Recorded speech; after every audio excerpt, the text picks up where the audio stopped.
Assalamualaikum warahmatullahi wabarakatuh.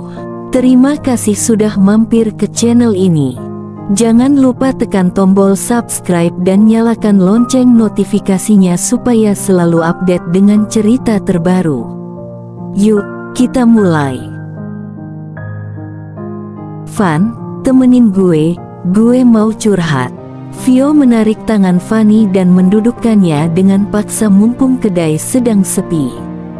Curhat apa non? Tanya Fanny, biasa memanggil Vio dengan sebutan non, lantaran gadis itu anak dari bosnya. Bibir Vio mengerucut. Gue udah putus sama Kenzo. Alhamdulillah, celetuk Bagas begitu senang, membuat Vio berdecak kesal. Ia melirik sinis ayahnya yang sedang menghitung uang namun telinganya sibuk menguping obrolannya. Masa Kenzo selingkuh? Dan lo tahu nggak kalau gue yang jadi selingkuhannya? Ujar Vio menggebu-gebu sambil menunjuk dirinya sendiri. Wajar sih, kamu kan cantik. Masa diselingkuhin? Jadi selingkuhan dong. Lagi-lagi Bagas nyeletuk padahal pria itu tidak diajak dalam obrolan ini. Tapi Vio jadi selingkuhan ya. Kesannya Vio cewek nggak bener, ujar Vio kesal. Lagian kamu sih, cowok begitu dipacarin, jadi selingkuhan kan lo. Apa ayah bilang, putusin tuh preman pasar. Kamu ngebelain dia terus, omel Bagas panjang lebar. Mana Vio tahu kalau preman pasar itu cowok nggak setia, ujar Vio membela diri. Pake ikut-ikutan ayah aja manggil dia preman pasar, ledek Bagas. Emang nggak boleh? Lagian Vio males nyebut namanya. Lah, kenapa jadi kalian yang ngobrol? Gue malah dianggurin, mending gue bantuin mas agak ganteng aja di dapur. Fanny hendak beranjak namun tangannya ditarik kuat oleh Vio sampai bokongnya terhempas kembali ke kursi. Ayam, ujar Fanny latah saat bokongnya menempel ke kursi dengan kencang. Fanny mengusap bokongnya sambil ngedumel. Aelah, bokong gue udah tepos tambah tepos dah nih, diadu sama kursi. Lo di sini aja, gue belum selesai curhatnya. Titah Vio mutlak, sebuah notifikasi masuk. Vio melihat siapa pengirimnya lalu senyumnya terbit. Dengan cepat Vio membalas pesan tersebut. Dari siapa? Tanya Fanny yang heran melihat Vio membalas pesan tersebut seperti gadis kasmaran. Dari Jody, sahutnya malu-malu kucing. Siapa tuh? Calon gebetan baru gue, sahut Vio lalu kembali membalas pesan dari cowok itu sambil senyum-senyum sendiri. Lah, cepet banget move on-nya, ujar Fanny terheran-heran. Ya maklumlah, Vio kan cantik, jadi banyak cowok-cowok yang mengantre ingin jadi pacarnya. Jadi saat tahu Vio putus dengan Kenzo, para lelaki itu mulai melancarkan aksinya. Sayangnya dari banyaknya pria yang menghubunginya lewat DM, hanya Jody saja yang Vio respon. Kebetulan wajah pria itu cukup tampan, atlet basket pula. Otomatis dia cowok paling keren dan populer saat ini. Menurut Vio, dibandingkan Jody, Kenzo tidak ada apa-apanya. Siapa tadi namanya? Tanya Bagas mulai mendekat. Jody ya, dia atlet basket. Ganteng, tinggi, badannya bagus, ujar Vio sambil mengamati foto-foto Jody di media sosial. Bener kata Fanny, cepet banget move on-nya. Ya namanya ada calon pengganti yang lebih oke, ya harus move on dong ya. Kamu itu jangan terlalu genit ayah nggak suka. Jual mahal dikit bisa nggak sih? Tapi Jody keren ya, masa dianggurin? Kalau mau nyari pacar lagi, nggak usah jauh-jauh. Kan ada. Bagas menunjuk Aga dengan lirikan matanya. Vio memutar bola matanya. Dia dan Aga pacaran. Hello, nggak salah tuh. Emang gak ada cowok lain apa di dunia ini selain dia? Batin Vio dengan mulut komat kamit. Pepaya mangga apel, sorry nggak level, sahut Vio. Aku juga nggak setuju, sahut Fanny. Kenapa? Tanya Bagas heran. Menurutnya Aga itu cowok sempurna, tidak ada celah sedikit pun. Mas Aga itu cocoknya sama aku, sahut Fanny dengan penuh percaya diri. Bagas berdecak tidak suka. Ya enggak Mas Aga, teriak Fanny hingga pria itu menatap ke arahnya. Apa? Suara bassnya yang super seksi mengalun merdu. Jawab aja Mas, iya atau enggak, ujar Fanny. Enggak, sahut Aga tanpa ragu lalu melanjutkan kembali pekerjaannya menata dan mengelap mangkok yang baru dia bawa dari dapur. Bagus ga? Itu jawaban yang Pak De suka, puji Bagas bangga dengan calon menantunya. Sementara Fanny mendengus kesal. Kamu mau kemana? Tanya Bagas saat melihat gerak-gerik mencurigakan dari anaknya. Hehehe, Vio mau keluar bentar ya, sahutnya sambil cengengesan. Mau pergi sama siapa? Sama Jody, sahutnya lalu kabur ke rumah. Cek, bocah bandel banget, dibilangin jangan kegenitan, malah langsung ngegas, omel Bagas kesal dengan sikap anaknya yang langsung mau saat ada cowok yang mendekati. Padahal baru kemarin loh, anaknya itu putus, sekarang sudah ada calon penggantinya. Jangan-jangan Pak Bos kena karma, karena dulu suka mainin perempuan, ujar Fanny asal sambil bangkit lalu mengelap meja. Loh, kok kamu tahu waktu muda aku playboy? Tanya Bagas terkejut. Wah beneran kena karma berarti, sahut Fanny ikut terkejut. Vio berdandan sangat cantik. Saat hendak memasuki mobilnya tiba-tiba tubuhnya ditarik paksa, lalu seseorang menyerobot tempat duduknya di mobil. Kamu ngapain masuk ke mobil gue? Aku anterin, sahut Aga. Enggak, apa-apaan sih lo? Orang gue mau ketemuan sama gebetan gue, tolak Vio sambil menarik tangan kanan Aga agar keluar dari mobilnya. Namun, tubuh Aga tidak bergerak secenti pun dari tempatnya. Padahal Vio sudah mengeluarkan seluruh tenaganya. Sampai ia mengeluarkan jurus andalannya. Ayah! Teriak Vio. Ada apa Vi? Bagas berlari tergopoh-gopoh mendengar teriakan heboh sang anak. Ayah, nih agak nyebelin, masa dia duduk di mobil Vio, adunya sambil merengek. Udah nggak apa-apa, biar Aga yang anterin kamu ketemuan sama Judi, ujar Bagas. Ih kok Judi sih ya, bukan judi tapi jodi, kata Bang Haji Roma Irama judi itu haram, makanya panggilnya harus Jodi. Vio menekan nama Jody agar ayahnya tidak salah sebut lagi. Iya maaf, lidah ayah kepleset dikit doang. Cek, itu sih emang ayah sengaja, gumam Vio.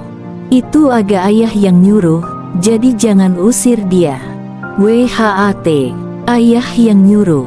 Iya, siapa tahu si judi-judi itu cowok nggak bener, jadi ayah nyuruh agak buat jagain kamu. Ayah kok jadi nggak asik gini sih? Protes Vio tidak suka. Ya udah kalau gitu, kamu nggak usah keluar rumah aja sekalian, batalin ketemuan sama Judi. Pilih mana? Ketemuan sama Judi tapi dikawal sama Aga atau nggak dikawal tapi nggak jadi ketemuan juga? Bagas memberi pilihan. Ya udah, sahut Vio sambil menghentakkan kakinya saat berjalan ke arah mobil lalu masuk dengan membanting pintu. Brak, seketika Bagas mengelus dadanya. Untung jantungnya masih bagus, jadi ia tidak kenapa-napa. Punya anak satu gitu amat sih, batinnya. Namun sesaat kemudian ia ingat kata-kata Fanny tadi tentang karma. Bagas baru ingat kalau sifat Vio sama persis dengan sifatnya saat masih muda. Tidak bisa dikekang dan satu lagi yaitu genit. Wah kayaknya aku kena karma, gumamnya dengan tatapan penuh penyesalan. Dulu ia susah dikasih tahu, sekarang anaknya tidak mau mendengarkan ucapannya. Ketemuan di mana? Di mal depan, sahut Vio sambil sibuk menatap ponselnya. Rasanya ponselnya jauh lebih menarik dibandingkan menatap pria menyebalkan di sampingnya. Vio turun dari mobil begitu mobil berhenti. Tak lama Vio merasa ada yang aneh. Saat menoleh ia dikejutkan dengan keberadaan Aga di belakangnya. "Ngapain lo ngikutin gue?" Diantar oleh Aga saja sudah membuatnya kesal, sekarang pria itu malah mengikutinya. Tugas pengawalan. Lebay, emang gue anak presiden pakai dikawal segala. Sahut Aga masih setia melangkah mengikuti kemana Vio pergi. "Pergi nggak lo?" usir Vio mencak-mencak. "Nggak," sahut Aga santai. Vio menggerak-gerakkan kedua tangannya seperti sedang mencakar-cakar udara. Lebih tepatnya ia ingin mencakar wajah Aga, namun ia tidak memiliki nyali untuk melakukannya. Alhasil ia mengalihkannya dengan mencakar udara. Pukul 3 pagi, Aga sudah berada di pasar untuk berbelanja bahan-bahan membuat bakmi. Selama setengah jam pria itu berkeliling di pasar dan menjadi pusat perhatian ibu-ibu karena ketampanannya yang kontras dengan pasar tradisional. Banyak yang berpikir kalau Aga seorang artis yang sedang melakukan syuting film. Tapi setelah diamati baik-baik pria itu benar-benar sedang berbelanja. "Bu, cabe sekilo berapa?" 100.000 mas, sahut wanita itu dengan logat Jawa halus. "Lagi mahal ya bu?" "Iya mas," sahut wanita itu dengan sorot terpesona melihat makhluk paling tampan di antara pria-pria yang ada di pasar ini. Seketika mata wanita itu dibuat segar, padahal beberapa menit yang lalu ia baru saja mengeluh mengantuk karena harus bangun pagi-pagi untuk berjualan di pasar. "Cabai boleh mahal, tapi hati ibu murah kok mas." Aga tersenyum tipis. "Cabenya setengah kilo ya bu?" "Iya mas." Brak, suara kayu yang terbanting cukup kencang menarik perhatian semua orang. "Mana duitnya? Cepet!" bentak seorang pria dengan badan besar penuh tato. "Belum ada bang," sahut seorang pria ketakutan. "Gue nggak peduli, mana duit keamanan?" bentaknya lagi. "Nanti ya bang, nanti. Sekarang, kalau lo nggak mau ngasih uang keamanan, gue acak-acak dagangan lo." "Iya bang, tapi saya belum ada uang." "Bohong lo aneng," bentak preman itu yang sepertinya sedang mabuk. Terlihat dari cara jalannya yang sempoyongan. "Mana duit keamanan?" teriaknya lalu tangannya hendak mengacak-acak sayuran yang ada di meja. Namun tangannya langsung dicekal oleh seseorang. Sementara orang-orang yang lain hanya menonton, tak berniat ikut campur sama sekali lantaran pria berbadan besar dan bertato itu adalah preman yang paling ditakuti di pasar ini. "Jangan buat kerusuhan di sini," ujar Aga yang tak suka melihat seseorang ditindas. "Lo siapa hah? Berani lo sama gue? Asal lo tahu gue pernah bun asteris orang," ujarnya belum begitu fokus menatap wajah Aga. Pria itu bahkan bangga dengan aksi kejahatannya di masa lalu. Tenaga ia kerahkan seluruhnya untuk memukul wajah Aga. Namun tubuh Aga tak bergerak sedikit pun. Justru tubuh preman itu yang sempoyongan ke depan lalu jatuh tersungkur. "Awas lo, gue bun asteris ha." Kebetulan di depan matanya terdapat kotak kayu yang biasanya digunakan untuk membawa buah. Tanpa ragu sedikit pun ia bangkit mengambil kotak kayu itu lalu memukulkannya ke arah Aga. Sayangnya Aga jauh lebih gesit, ia berpindah tempat sampai-sampai preman itu yang jatuh tersungkur kembali. Pedagang yang tadi cekcok dengan preman itu mendekati Aga. "Mas, udah, daripada mas kenapa-napa," mohonnya karena tak mau melihat Aga terluka. "Nggak apa-apa pak," sahut Aga begitu tenang. Preman itu bangkit dengan susah payah, lalu hendak memukul Aga sekali lagi. Tapi kepalan tangan preman itu ditahan oleh Aga sampai membuatnya terkejut hingga matanya melotot. Tubuh preman itu mendadak bergetar saat beradu pandang dengan wajah datar Aga di depannya. Kepalan tangannya pun ikut mengendur sampai terkulai lemas. Kenangan masa lalu terlintas kembali di dalam otaknya. Kenangan selama ia tinggal di penjara beberapa tahun silam. Wajah pria di depannya begitu ia kenali, dan tak akan pernah ia lupakan.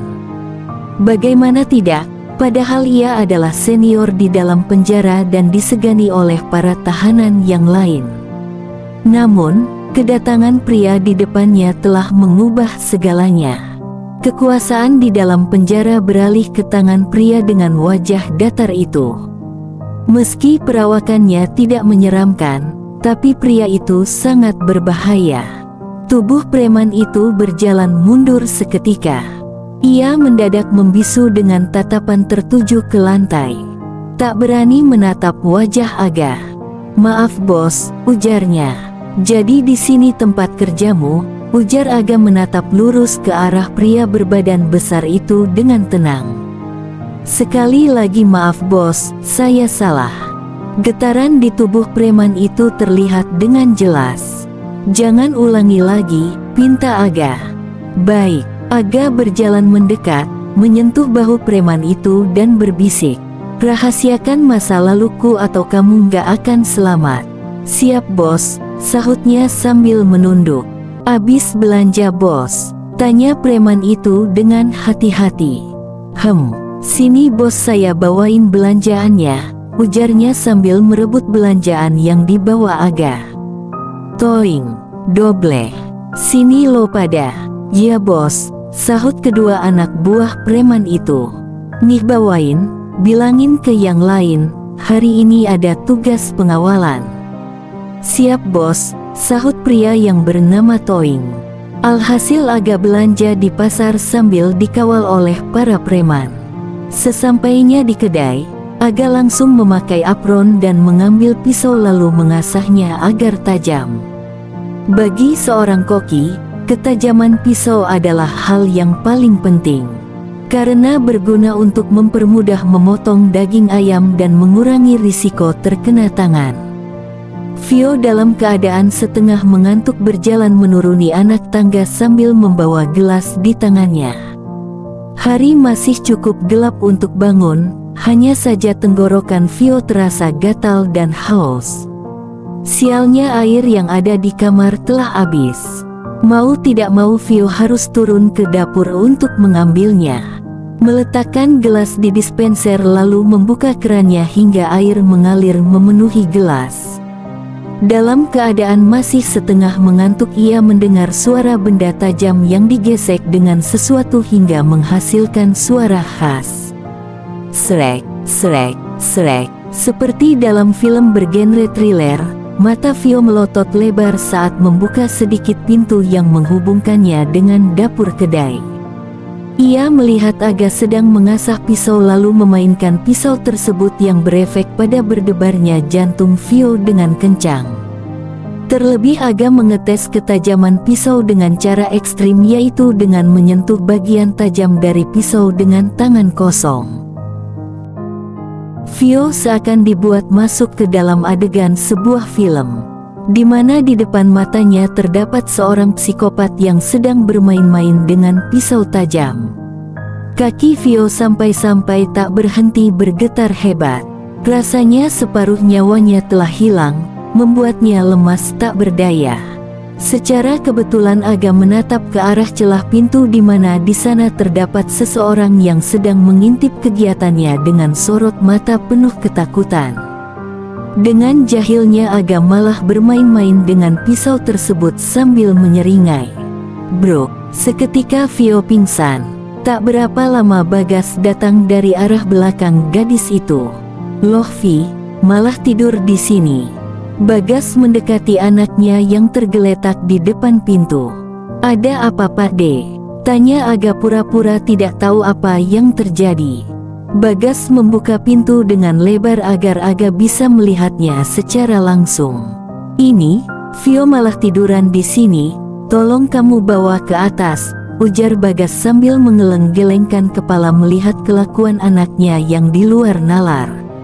Iya Pak De, sahut Aga. Pria itu lantas berlutut dan mengangkat badan Vio dengan mudahnya. Terlihat sangat enteng. Waduh banjir, ujar Bagas saat melihat air di gelas luber akibat keran dispenser yang tidak ditutup kembali sehingga air terus mengucur. Gimana sih Vio, ngisi air malah ditinggal tidur, omel Bagas. Sementara itu, Aga membuka kamar Vio dan untuk pertama kalinya ia memasuki kamar gadis yang sekarang berada di gendongannya. Begitu masuk ia langsung disuguhi dengan pernak-pernik berwarna pink dan aroma manis langsung memenuhi rongga hidungnya. Meski umur Vio sudah dikatakan dewasa, tapi boneka yang tersimpan cukup banyak. Sudut bibir Aga pun berkedut. Ia dengan hati-hati meletakkan tubuh Vio ke ranjang. Suara dengkuran terdengar, menandakan Vio telah tertidur. Dengan hati-hati Aga menyingkirkan anak rambut yang menutupi wajah Vio yang ketika sedang tertidur terlihat sangat cantik. Kecantikannya bertambah berkali-kali lipat dibandingkan saat Vio melototinya atau bahkan menuduhnya macam-macam. Tapi lucu juga saat melihat berbagai ekspresi di wajah gadis itu. Rasanya Aga memiliki hiburan gratis. Tanpa sadar tangannya membelai pipi lalu ke bibir pink penuh berbentuk love yang sangat menggiurkan. Di saat orang lain melakukan operasi plastik agar mendapatkan bibir berbentuk love, Vio justru sudah mendapatkannya dari lahir. Tatapan mata Aga tak lepas dari sana untuk beberapa menit. Saking indahnya pahatan hasil karya Tuhan yang berhasil membuat dadanya berdebar kencang. Melihat Aga memainkan pisau adalah kejadian paling menyeramkan dalam hidupnya. Pada dasarnya Vio memiliki fobia dengan pisau. Makanya ia tidak pernah memasak sama sekali. Entah trauma apa yang pernah Vio alami di masa lalu yang menyebabkannya memiliki ketakutan terhadap benda bernama pisau. Segala macam benda tajam, Vio merasa sangat takut, terutama pisau. Sesepele jarum pentul, peniti dan jarum suntik pun Vio sangat ketakutan. Badannya seketika lemas dengan jantung berdebar kencang. Persis seperti yang ia alami tadi malam. Waktu sekolah dasar Vio sering kabur dari sekolah saat ada vaksinasi gratis dari pemerintah. Dan sekarang ia harus menyadari fakta bahwa di kedainya ada seorang mantan pembunuh yang mahir memainkan pisau tajam.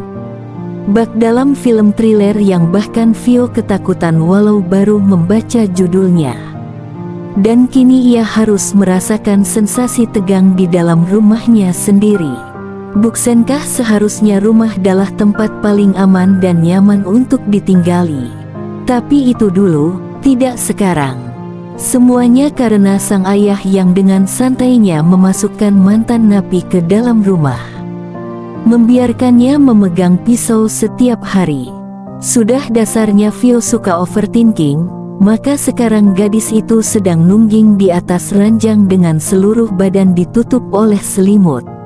Ketakutan setengah mati dengan keberadaan pria itu di rumahnya. Ayah nyebelin, rengek gadis itu, pikirannya mulai merangkai adegan-adegan menyeramkan dengan Aga sebagai penjahatnya. Begitulah si gadis overthinking. Sebenarnya Vio tidak mau terus-terusan berpikir negatif tentang Aga. Namun, sayangnya ia tidak bisa berpikir positif di saat semua fakta mengarah kepada pria itu. Aga adalah mantan narapidana. Itu sebuah fakta yang tidak bisa lagi dipungkiri. Apalagi di penjara karena kasus pembunuhan. Dan fakta selanjutnya, pria itu pandai memainkan pisau di tangannya seperti seorang psikopat, ditambah seringainya yang sangat menakutkan. Lantas bagaimana bisa Vio tidak berpikir macam-macam? Sekarang Vio menduga kalau Aga membunuh korbannya menggunakan pisau. ARGGH. teriak Vio kesal dengan otaknya yang selalu bisa membuat ia berpikir negatif. Tarik napas perlahan, lalu hembuskan, ujar Vio bermonolog untuk menenangkan diri dan mengatur pikirannya agar tidak selalu berpikir ke arah sana terus-menerus. Masih pagi tapi energi Vio terasa seperti sudah terkuras habis karena terlalu banyak overthinking sendiri. Nggak bisa, gue harus minta ayah usir dia dari sini sebelum semua pikiran negatif itu jadi kenyataan. Setelah bermonolog, Vio langsung turun dari ranjang, berlari menuruni anak tangga tak memedulikan penampilannya yang masih acak-acakan. "Ayah!" panggil Vio dengan nada melengking. "Ayah!" teriaknya lagi, kali ini lebih melengking dari sebelumnya. "Ayah! Di mana?" "Ayah di dapur." "Kenapa teriak-teriak si Vi?" Akhirnya Bagas menjawab sambil teriak juga agar anaknya menghentikan teriakannya.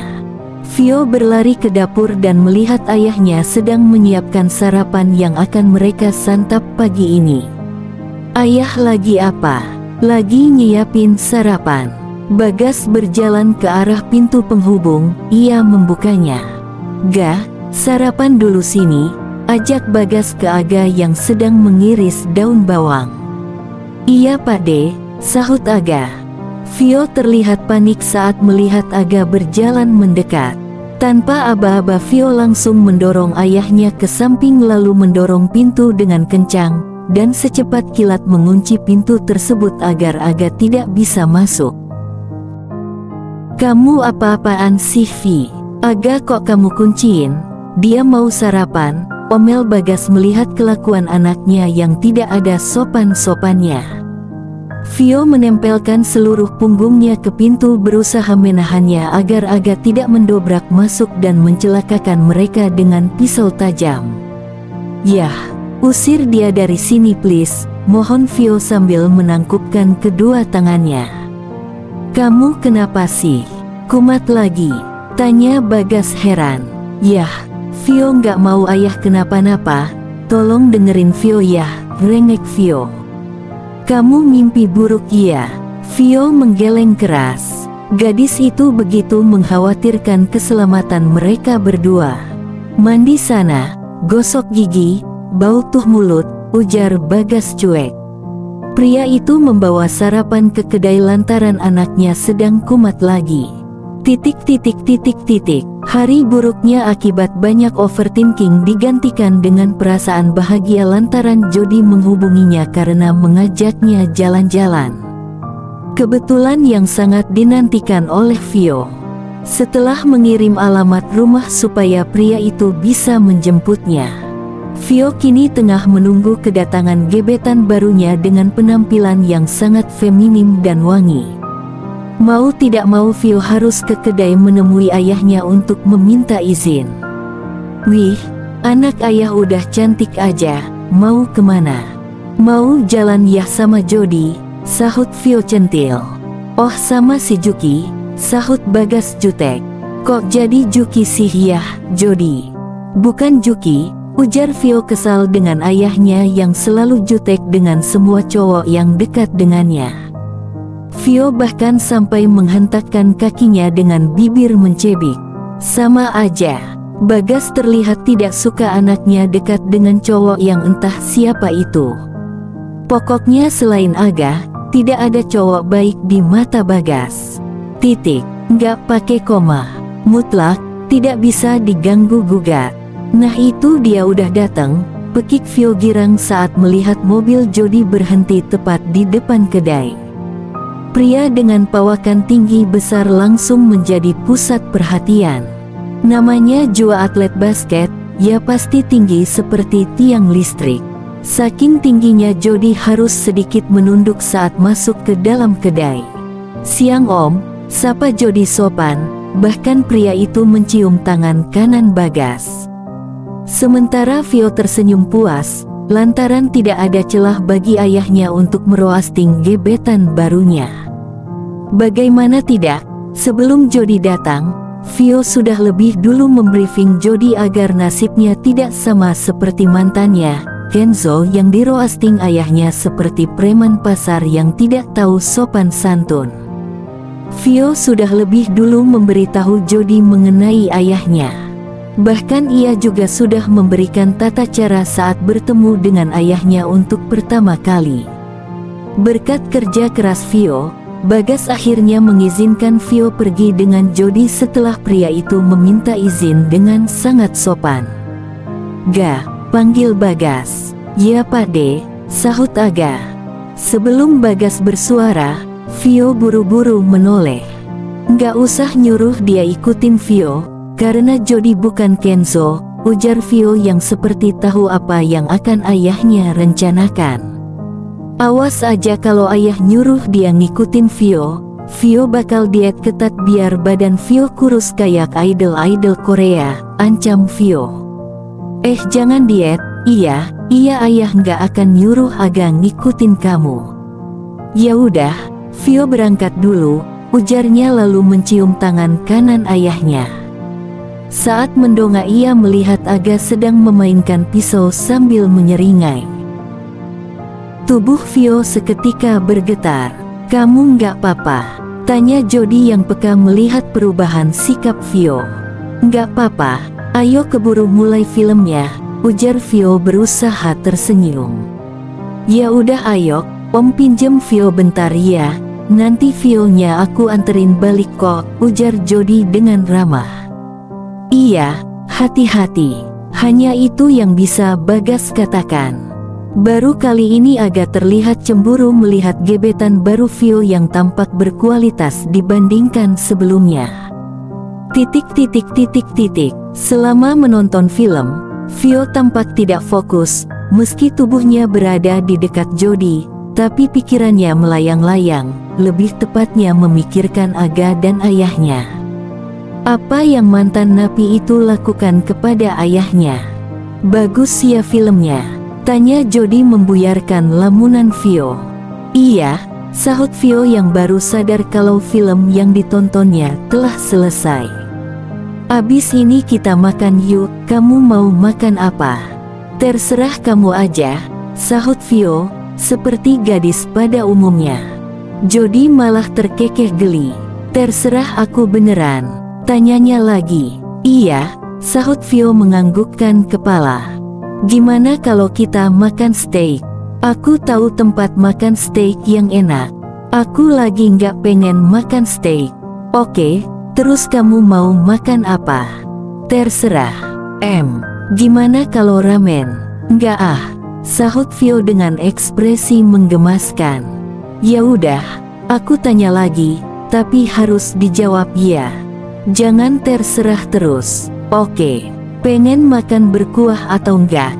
Enggak berkuah ya." Jody tampak berpikir keras. "Gimana kalau spaghetti?" Vio menggelengkan kepala. "Pizza."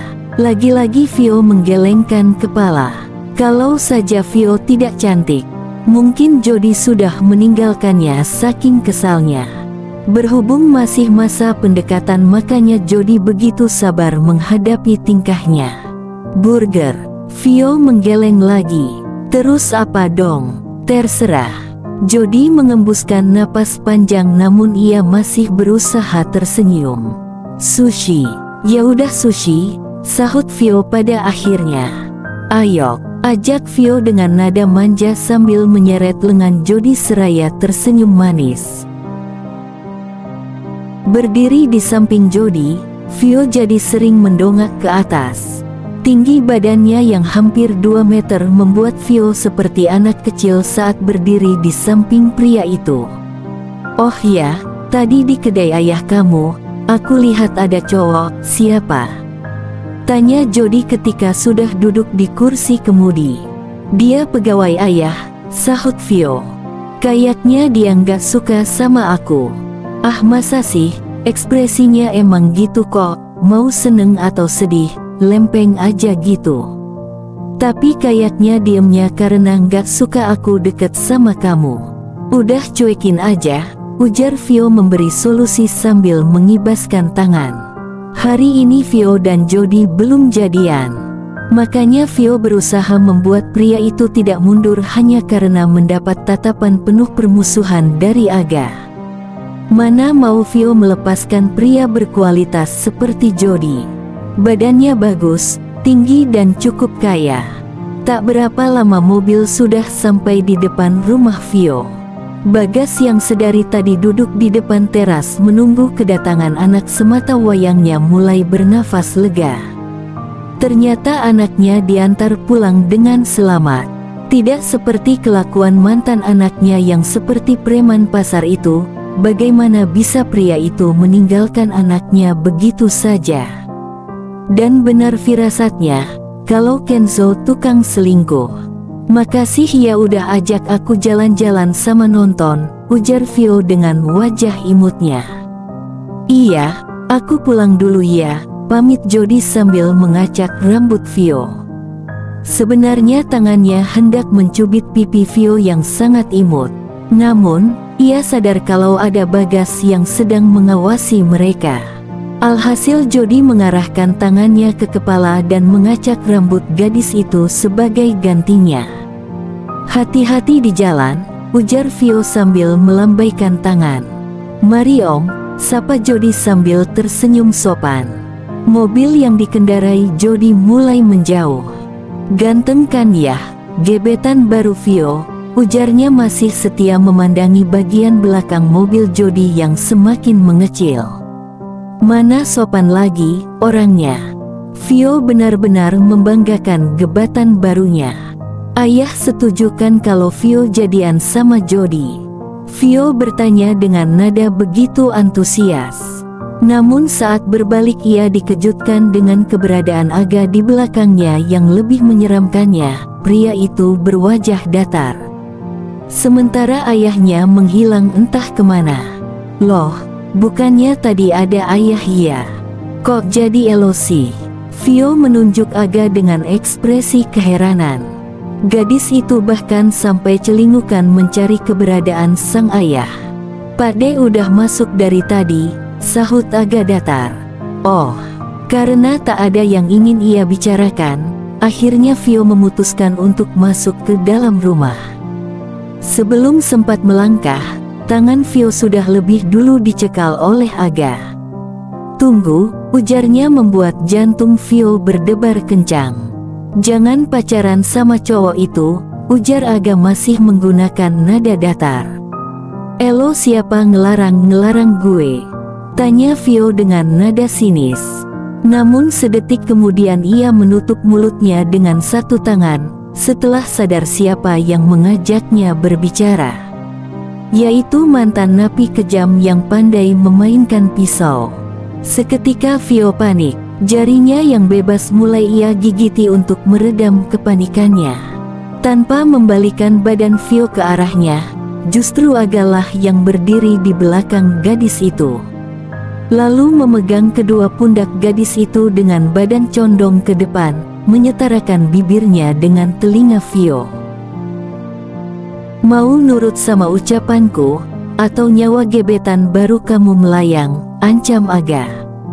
Jangan macem-macem, ujar Vio dengan suara bergetar. Kamu tinggal pilih. Aga begitu menikmati perannya menjadi pria kejam. Gara-gara Vio selalu menganggapnya penjahat, makanya kali ini Aga mewujudkannya untuk menyalurkan rasa cemburunya melihat gadis yang ia sukai jalan dengan pria lain. Tentu saja Aga tidak serius ingin melenyapkan gebetan baru Vio. Ia hanya main-main saja. Vio menelan salivanya dengan susah payah. Gue pikirin dulu ya. Boleh nggak? Boleh, tapi besok kamu harus mengambil keputusan. Aku harap keputusan kamu sesuai keinginanku.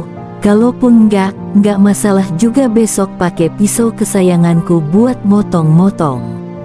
Stop, pekik Vio ketakutan. Oke, besok gue jawab. Tapi lepasin gue dulu.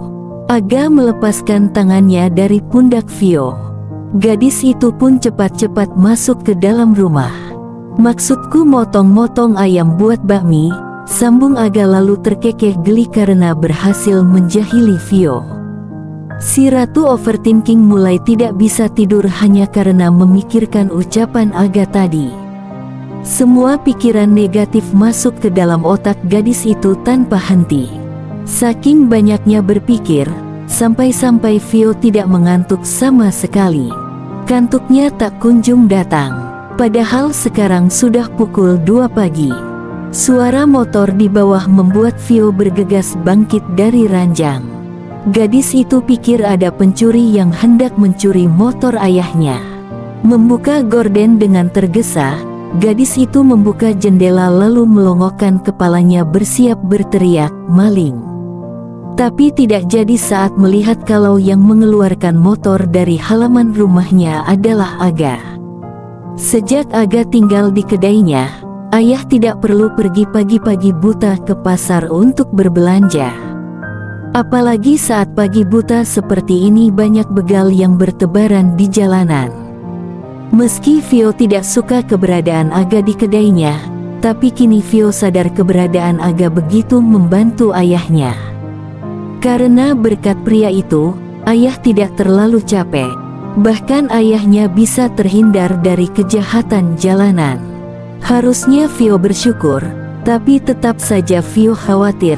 Bagaimana tidak, bukankah Aga juga termasuk berbahaya? Merasa seperti sedang diawasi, akhirnya Aga mendongak dan menemukan keberadaan Vio di jendela kamarnya yang terletak di lantai 2. Gadis itu tengah menatap ke arahnya. Seketika Aga tersenyum lalu melambaikan tangan. Kepergok tengah mengamati, Vio buru-buru menutup gorden dengan secepat kilat. Ih, kok gue bisa kepergok lagi liatin dia sih? Mana dianya kegeeraan, pakai dadah-dadah segala, gumam Vio kesal pada dirinya sendiri. Niat hati ingin memergoki maling, yang ada dia yang dipergoki sama Aga lagi liatin dia. Kan tengsin, pasti dia mikirnya gue suka lagi sama dia. Idih, iyuh, jijai, najis, gumam Vio bergidik ngeri. Senyum Aga semakin lebar saat melihat Vio buru-buru menutup gorden setelah beradu pandang dengannya untuk beberapa detik. Siapa sangka, gadis yang jutek dan sinis padanya diam-diam mengamatinya. Gara-gara tadi malam banyak pikiran, alhasil sekarang Vio masih tidur padahal hari sudah siang. Sebenarnya Vio ada janji dengan Jody untuk menontonnya latihan. Bahkan Jody sudah datang menjemputnya, namun sayangnya pesan dan panggilannya tidak Vio respons. "Siang Om, Vio-nya ada." "Oh Johnny, ayo duduk dulu, Vio-nya masih di dalam," Om panggilin dia. "Iya Om, ngomong-ngomong nama saya Jody Om, bukan Johnny." "Oh iya, maaf Om gak ingat." "Iya gak apa-apa Om." Bagas mengetuk kamar Vio beberapa kali. "Vi, Joki dateng tuh, dia nunggu di kedai," ujarnya. "Iya ya, bilangin aku lagi siap-siap." Setelah Bagas pergi, sontak Vio panik. Sebenarnya ia baru bangun tidur, dan ia belum siap-siap sama sekali. Dengan kecepatan kilat Vio masuk ke kamar mandi. Tidak perlu mandi, masalahnya ia tidak ada waktu, alhasil gadis itu hanya menggosok gigi dan mencuci mukanya saja. Untuk menutupi bau badannya, Vio menyemprotkan parfum ke seluruh tubuhnya, dan memoles wajah dengan bedak tipis dan lip tint. Hanya membutuhkan waktu 10 menit, Vio sudah siap dan bergegas ke kedai menemui Jody. "Hai," sapanya. Jody tersenyum melihat Vio yang sangat cantik. Meski kali ini gadis itu memakai make up tipis. "Udah siap." Gadis itu menganggukkan kepala. Deheman seseorang membuat tubuh Vio membeku. Ia menatap sang pelaku yang sedang menatapnya sambil memegang pisau. Tak lama kemudian pria itu melanjutkan memotong daun bawang. Kebetulan daun bawang yang sudah dipotong telah habis. Melihat betapa cepat dan lihainya Aga memotong membuat Vio teringat kembali dengan kejadian kemarin. Gadis itu meneguk salivanya dengan susah payah. Hari ini Vio harus memutuskan akan melanjutkan pendekatan dengan Jody atau berhenti sampai di sini. Semua itu terjadi lantaran ia mendapat ancaman dari Aga. Gara-gara ancaman tidak masuk akal itu, sampai-sampai ia tidak bisa tidur semalaman. Hingga berakhir ia bangun kesiangan. Dan demi keselamatan Jody, akhirnya Vio memutuskan untuk mengakhiri masa pendekatannya dengan pria itu. "Air mineral Vi," ujar Jody yang berjalan mendekat lalu mengambil handuk kecil lantas mengelap keringatnya. "Iya," sahut Vio menyodorkan botol yang sedari tadi ia pegang. "Bosen ya?" Tangan Jody mengacak puncak kepala Vio. Ia perhatikan sedari tadi Vio melamun alih-alih melihatnya berlatih. "Enggak kok," sahut Vio berusaha tersenyum. Setelah menemani Jody berlatih, mereka pergi ke restoran di sebuah mall. Mereka tidak banyak berbicara lantaran keduanya sibuk dengan pikiran masing-masing. Jody sibuk memikirkan apakah ia akan menyatakan cinta pada Vio sekarang atau nanti. Sementara Vio sibuk memikirkan nasib Jody jika ia memutuskan berpacaran dengan pria itu. Akankah Aga benar-benar akan mencelakai pria itu? Lagi pula kenapa tiba-tiba pria itu mengancamnya agar tidak berpacaran dengan Jody? Apa maksudnya? Kenapa pria itu seenak jidatnya sendiri mengatur kehidupan orang lain? Mau pacaran sama Jody kek, atau enggak? Bukan urusan Aga. Memangnya dia siapa? Dia cuma mantan napi yang ditampung sama ayahnya. Kenapa dia begitu kurang ajar, berani mengancamnya? Bukannya bersyukur ditampung ayahnya dan diberi pekerjaan. Kelakuan Aga semakin melunjak saja. "Vi, kamu mau nggak jadi pacar aku?" "Iya," sahut Vio tanpa sadar. Jody tersenyum lega. Setelah berpikir cukup lama dan sempat ragu, sampai pada akhirnya ia berani mengungkapkan perasaannya saat berada di mobil hendak mengantarkan Vio pulang. "Hah?" Vio kaget sendiri dengan ucapannya barusan. "Jadi hari ini kita resmi pacaran," ujar Jody dengan senyuman manis. Tangan kirinya meraih tangan Vio menggenggamnya dengan erat.